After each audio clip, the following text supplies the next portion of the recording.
आज का बाइबल का वचन दूसरा इतिहास का ग्रंथ अध्याय 36 वचन 14 से 17, 19 से 23।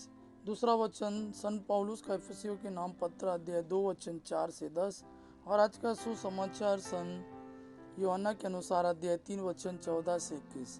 दूसरा इतिहास अध्याय 36 वचन 14 से 17 और 19 से 23। याजकों के नेताओं में और जनता में भी बहुत अधिक अधर्म फैल गया, क्योंकि उन्होंने गैर यहूदी राष्ट्र के घृणित कार्यों का अनुकरण किया और प्रभु द्वारा प्रतिष्ठित यरूशलेम का मंदिर अपवित्र कर दिया। प्रभु उनके पूर्वजों का ईश्वर उनके पास अपने दूतों को निरंतर भेजता रहा, क्योंकि उसे अपने मंदिर तथा अपनी प्रजा पर तरस आता था। किंतु उन्होंने ईश्वर के दूतों का उपहास किया, उसके उपदेशों का तिरस्कार किया और उसके नबियों की हंसी उड़ाई। अंत में ईश्वर का क्रोध अपनी प्रजा पर फूट पड़ा और उससे बचने का कोई उपाय नहीं रहा। प्रभु ने खलदियों के राजा को उनके विरुद्ध भेजा, जिसने उनके मंदिर में ही उनके नौजवानों को तलवार के घाट उतार दिया और युवकों, युवतियों, वृद्धों और अति वृद्धों पर भी दया नहीं की। ईश्वर ने सबों को नबूकदनेस्सर के हाथ दिया था। इस तरह यिर्मयाह के मुख से प्रभु ने जो कहा था वह पूरा हो गया। विश्राम दिवस अपवित्र करने के प्रायश्चित के रूप में यहूदा की भूमि उजड़कर 70 वर्षों तक पड़ती पड़ी रह गई।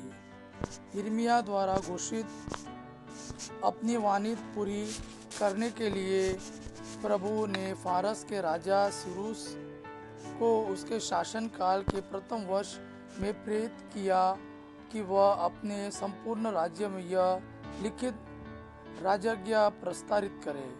फारस के राजा सिरूस कहते हैं, प्रभु स्वर्ग के ईश्वर ने मुझे पृथ्वी के सब राज्य प्रदान किए और उसने मुझे यहूदिया के यरूशलेम में एक मंदिर बनवाने का आदेश दिया है। ईश्वर उनके साथ रहे जो तुम लोगों में उसकी प्रजा के सदस्य है। वे लोग यरूशलेम की ओर प्रस्थान करें। आज का दूसरा वचन सन पौलुस का इफिसियों के नाम पत्र अध्याय 2 वचन 4 से 10। परंतु ईश्वर की दया अपार है।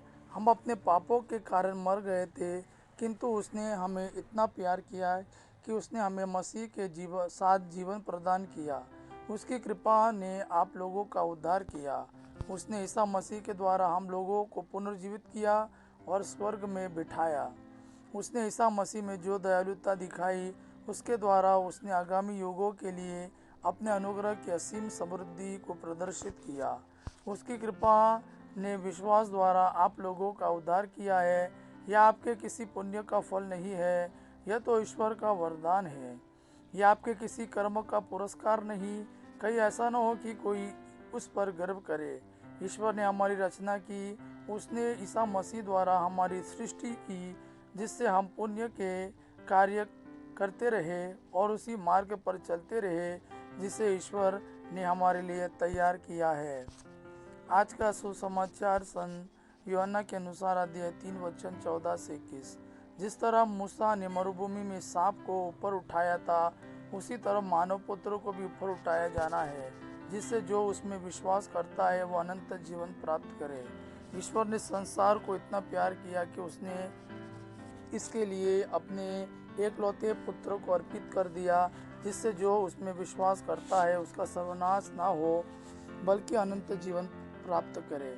ईश्वर ने अपने पुत्र को संसार में इसलिए नहीं भेजा कि वह संसार को दोषी ठहराए, उसने उसे इसलिए भेजा कि संसार उसके द्वारा मुक्ति प्राप्त करे।